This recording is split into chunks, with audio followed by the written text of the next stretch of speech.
Hello and welcome. I'm Suma Katauka and you're watching the World Report on NewsX World. Let's take a look at the top headlines of this hour. Russia says its forces have taken control of the strategic city of Kupiansk in northeastern Ukraine. After weeks of heavy fighting, the claim comes after previously contested control, with Ukraine earlier saying it had recaptured parts of the city.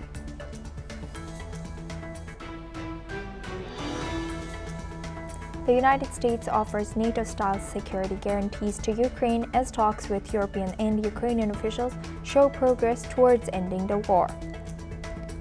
U.S. envoys warned the offer is time-limited, with no agreement yet on territorial concessions.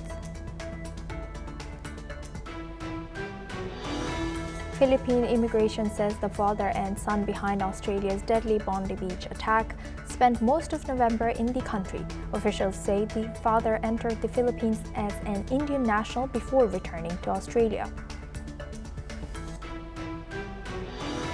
The UN President of the Human Rights Council has appointed Monia Amar, a Tunisian judge, and Fionnuala Ni Aulain as an Irish legal researcher as two new members of the United Nations Independent International Commission of Inquiry on Syria, as probe continues over human rights violations in Syria since 2011. A French court has delivered a landmark verdict in the fight against impunity for war crimes committed during the Democratic Republic of Congo's conflicts, sentencing former rebel leader Roger Lumbala to 30 years in prison. Lumbala, a former Congolese minister, was found guilty of complicity in crimes against humanity in eastern Congo. Finland's prime minister has said that European Union nations that border Russia or are located near the Russian border will flesh out proposals to boost their defense and security ahead of a summit in Helsinki. The EU Eastern Flank meeting includes leaders from Sweden, Estonia, Latvia, Lithuania, Poland, and Romania. Thailand has said that Cambodia must be the first to announce a ceasefire to halt more than a week of deadly border clashes. Bangkok says Cambodia, which it calls the aggressor, must also cooperate sincerely in border demining efforts. In the long-running conflict in Eastern Democratic Republic of Congo, the rebel coalition alliance Fleuve Congo has announced a conditional withdrawal of its fighters from the strategic city of Uvira in South Kivu province as international pressures increases.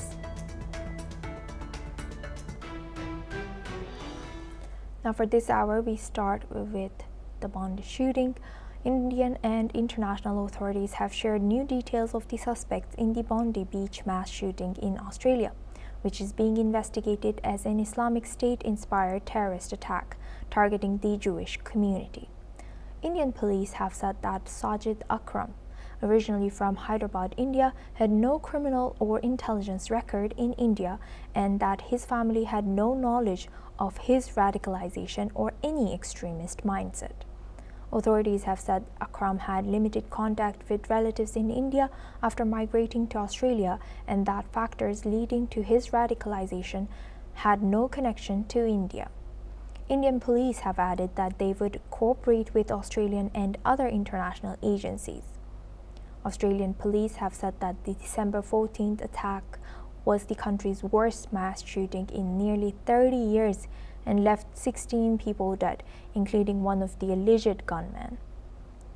The Philippines Bureau of Immigration said Akram and his 24-year-old son Naveed had traveled from Sydney to Manila and onward to Davao on November 1st and returned to Australia on November 28th. It remains unclear what activities they carried out in the Philippines, where authorities are coordinating with security agencies to assess possible terror links.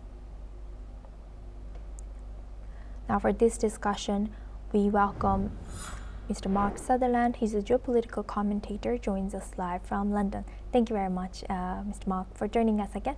Good to see you. Now, looking at this, what are we to make out of, the fact that this person had no history or record of prior criminal or intelligence records and also limited contact with family, but he involved his son into this, or vice versa. We don't know for sure. So what now?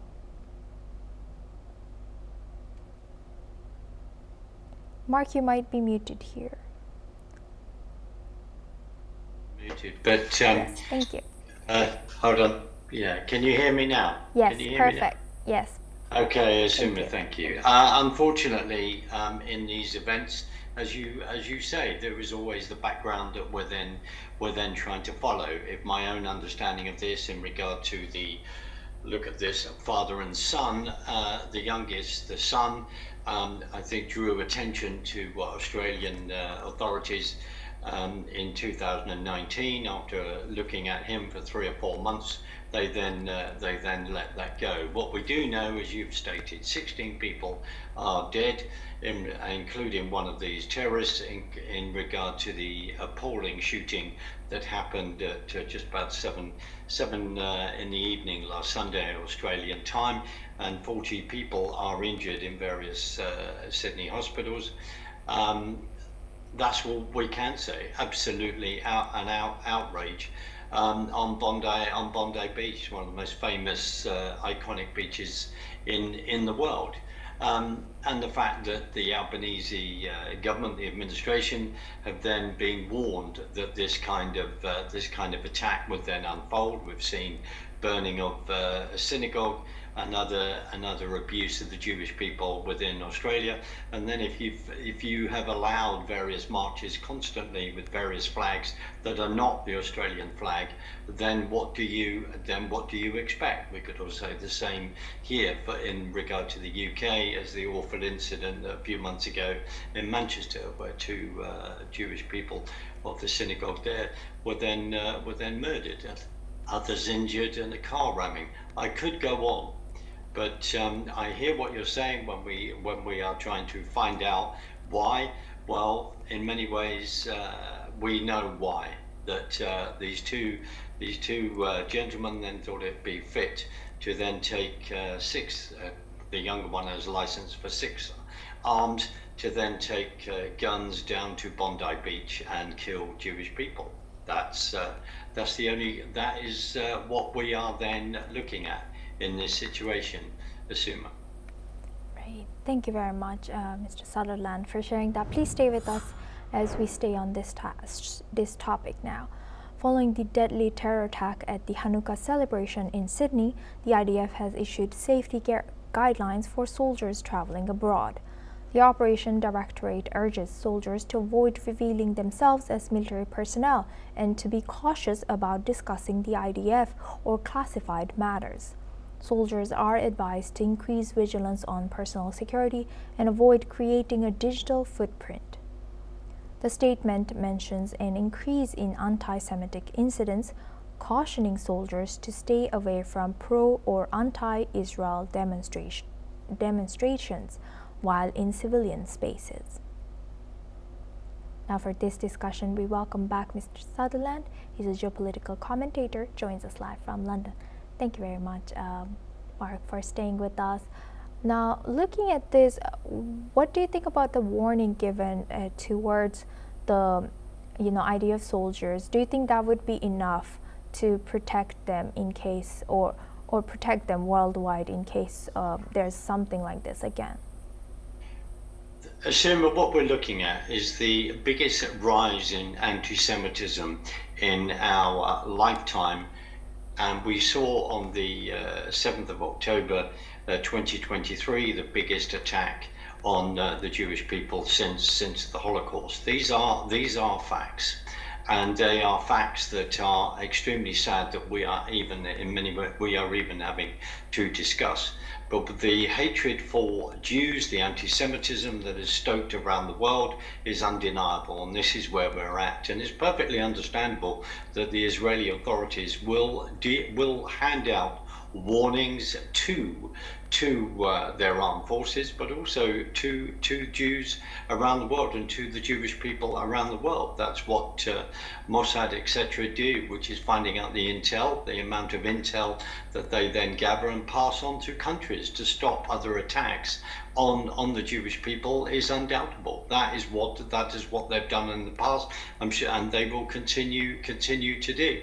But in this atmosphere, people have to take precautions. Precautions that I find, frankly, the fact that we're even at this point, I find it despicable that people cannot even celebrate Hanukkah, cannot even light the first candle, and this is how they then get treated.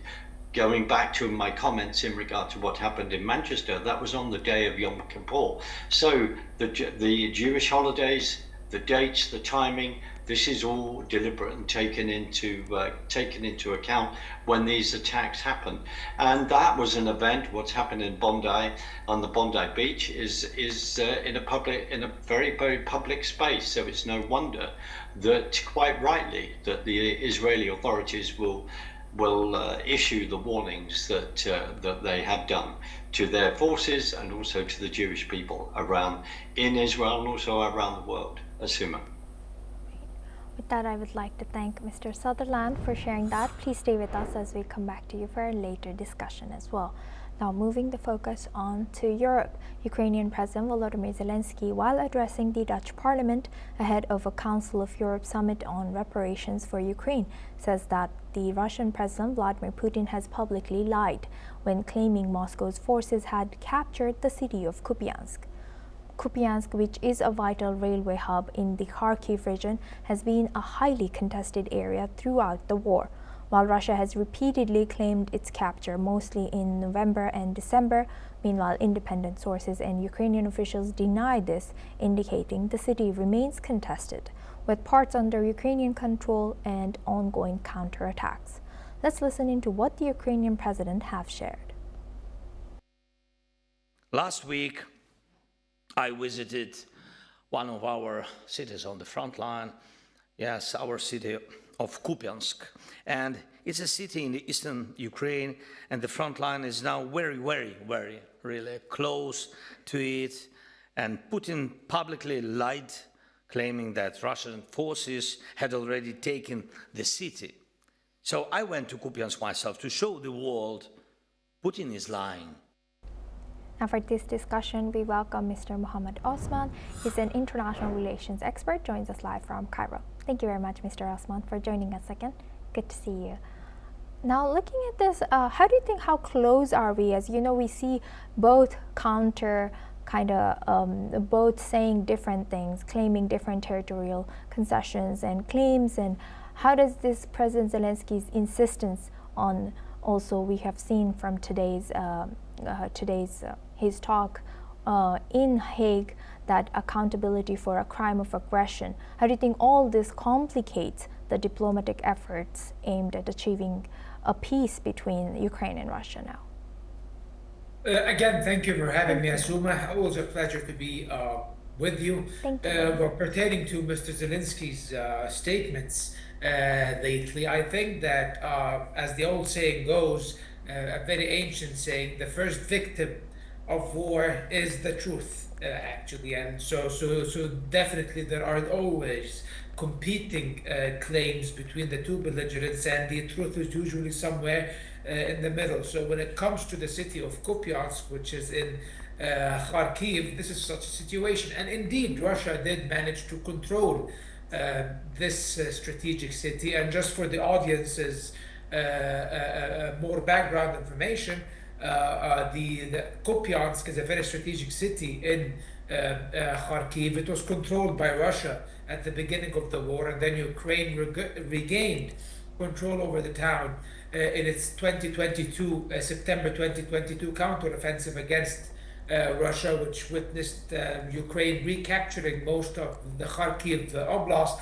And later on, Russia recently relaunched a campaign in southern Kharkiv and actually managed to control the entirety of Kupiansk a few weeks back. Then Ukraine launched a counteroffensive very recently and captured the western side of recaptured the western side of Kupiansk, which is on the west of the Oskil River, which divides the town to an eastern and western half. So Russia does control part of the city, and Ukraine controls another part of the city. President Zelenskyy is attempting to use this limited Ukrainian counteroffensive in Kupiansk to project an image which is far from the truth, and that is that there is some sort of parity on the battlefield between Ukraine and Russia, which means that he has the capacity to dictate some of the conditions for the settlement being negotiated right now by the United States between Russia and Ukraine. And of course, reality is far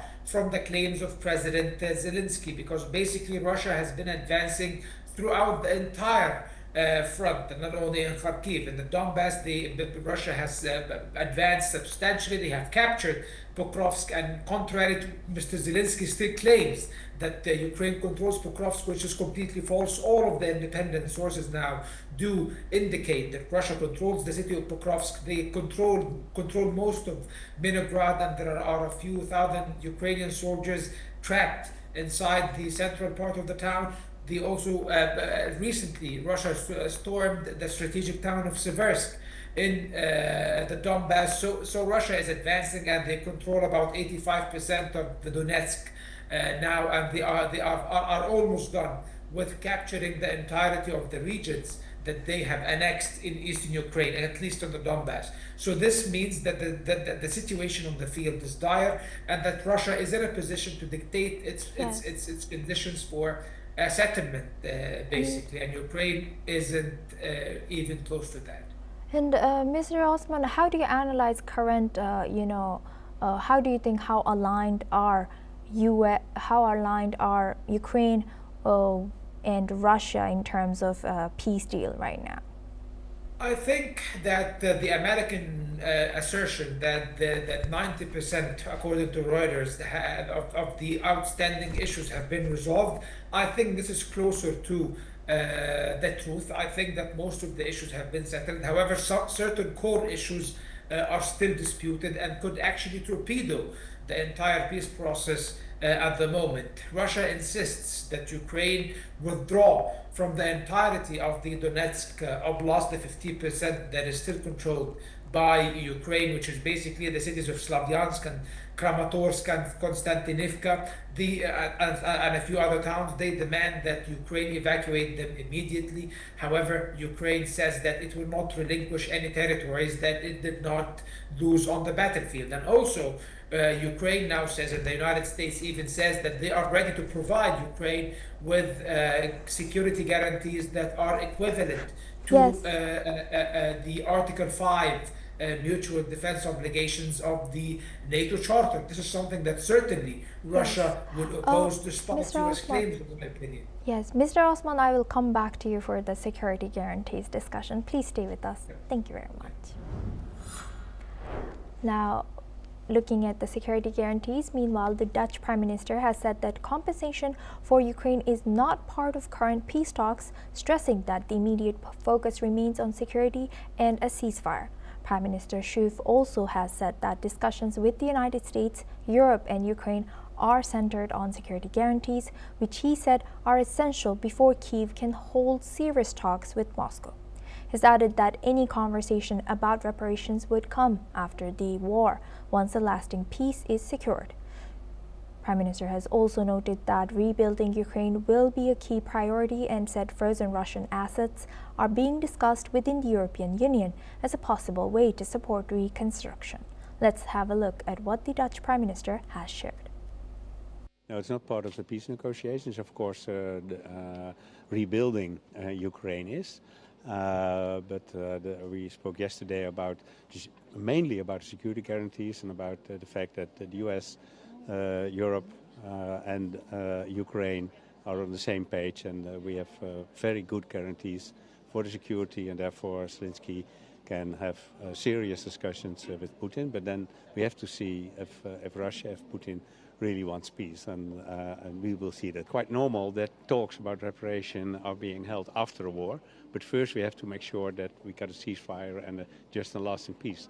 And then it's quite normal that with the aggressor you talk about reparation loans and about restoring the country.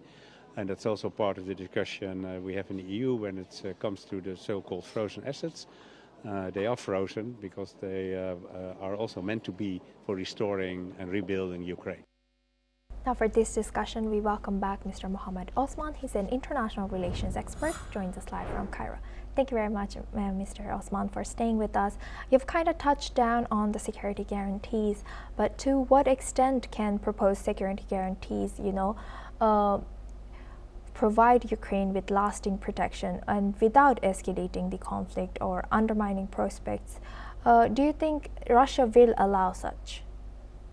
Well, I think that the concept of security guarantees for Ukraine will not be opposed by Russia in principle, because realistically and reasonably, any settlement of the Ukrainian conflict will have to contain some sort of security guarantees to Ukraine that will basically guarantee that they will not be subjected to any further attacks in the future. However, the nature and the content of these security guarantees are the things that might be basically a subject of deep disagreement between Moscow and even Washington. I wouldn't even say Europe and Ukraine, because that's a given, but even the United States. I think that any blanket security guarantees that are equivalent, as I said, to the security to the Article 5 collective defense clause of the NATO Charter, something like that would never be accepted by Russia, because basically it will entail the deployment, potentially the deployment of NATO troops in,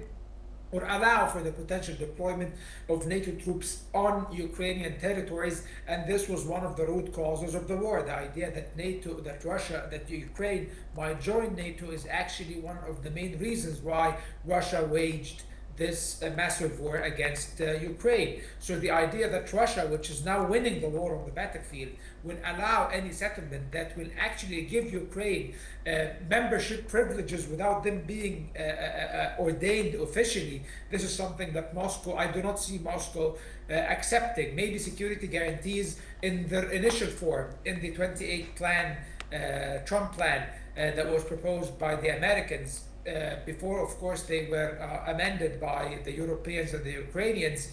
It said that there were some sort of security guarantees that would basically allow the West to automatically reinstate military aid to Ukraine and to reinstate sanctions on Russia if Russia attacks Ukraine. Something like this, or this formula, can be acceptable to Russia. However, any security guarantees that are tantamount to the Article 5 provisions of the NATO Charter, this is not something that Russia, I believe, will not accept. Thank you very much. With that, I would like to thank Mr. Mohammed Osman for joining us as an international relations expert from Cairo. Now we move the focus on to UK. The BBC says it will be defending itself in Trump's lawsuit and will not comment further on ongoing legal proceedings. This comes after President Donald Trump filed a defamation suit against the broadcaster over edited clips of a speech that made it appear he directed supporters to storm the U.S. Capitol. Trump has said that despite the BBC's apology, it has shown no real remorse or made meaningful changes to prevent future journalistic errors, and he is seeking up to $10 billion in damages.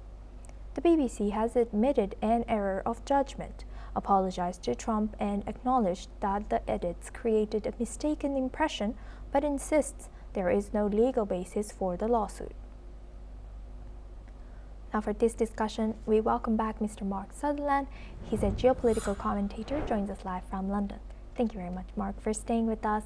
Now looking at this, what does this lawsuit reveal about the balance British public broadcasters must strike between a robust political scrutiny and the legal risks of editorial misjudgment?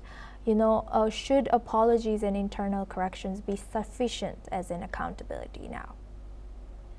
Assume we're good to be back. The key issue is this: what no one will talk about is that when things like this are shown, edited, missing out 54 minutes of a speech, they are not bearing this in mind, that 1,600 people were arrested under false charges in regard to them attending and exercising their rights, constitutional rights, to which they attended on the 6th of January 2021. After the election, the presidential election of 2020, there are huge issues in regard to that, in regard to the votes, in regard to how that was counted, and that evidence is now out there. The big problem is that the media doesn't want to report that, and when you then edit that speech, and then we then have all the Liz Cheney committee with Shifty Shift and all this, and then saying that all these people that turned up on January the 6th, 2021 were, started causing an insurrection led by President Trump. That is absolute complete bunkum. But the issue is this, is that within the BBC, in my own humble opinion, there is a left-wing bias, and other people will say that greater than me. And there is also a bias against President Trump. And if you go back to the 2016 election, and then you run up to that, it looks as though they were all believing their polls and thinking that Hillary Rodham Clinton was going to win by a landslide, which again which did not happen, and was unproven in regard to listening to their own media outlet. Also at that time, then showing a rather interesting piece, which was also deeply questionable, e.g. this whole thing of how the media then manipulates to move public opinion in a particular direction. And that is why that President Donald Trump is saying, no, I'm going to sue this public broadcaster, which is within the UK. Asuma. With that, I would like to thank Mr. Mark Sutherland for joining us today as a geopolitical commentator and sharing that insight throughout our news. Thank you very much. Now we move the focus to Asia. Malaysia's cabinet has been reshuffled as Prime Minister Anwar Ibrahim unveiled new ministers to stabilize his administration and fill vacancies caused by recent resignations and expired Senate terms. Johari Abdul Ghani has been appointed as the Trade Minister, replacing Tengku Zafrul Aziz, whose senatorship expired earlier this month. Akmal Nasrullah Muhammad Nasir has been named as the Economy Minister, while Arthur Joseph Kurup has been appointed as the Natural Resources and Environmental Sustainability Minister, following resignations in May. Changes have also been announced in Deputy Finance, Human Resources, Federal Territories, and Sports portfolios, while Defense, Foreign, and Home Affairs ministries have been left unchanged. The reshuffle has been described as necessary to improve cabinet coordination, addressing rising living costs, and strengthening economic growth. Malaysia's growth is projected to slow amid global trade and tariff uncertainties as the government prepares further subsidy reforms ahead of national elections due by early 2028. That's all we have time for. Keep watching NewsX World for more news updates from around the world.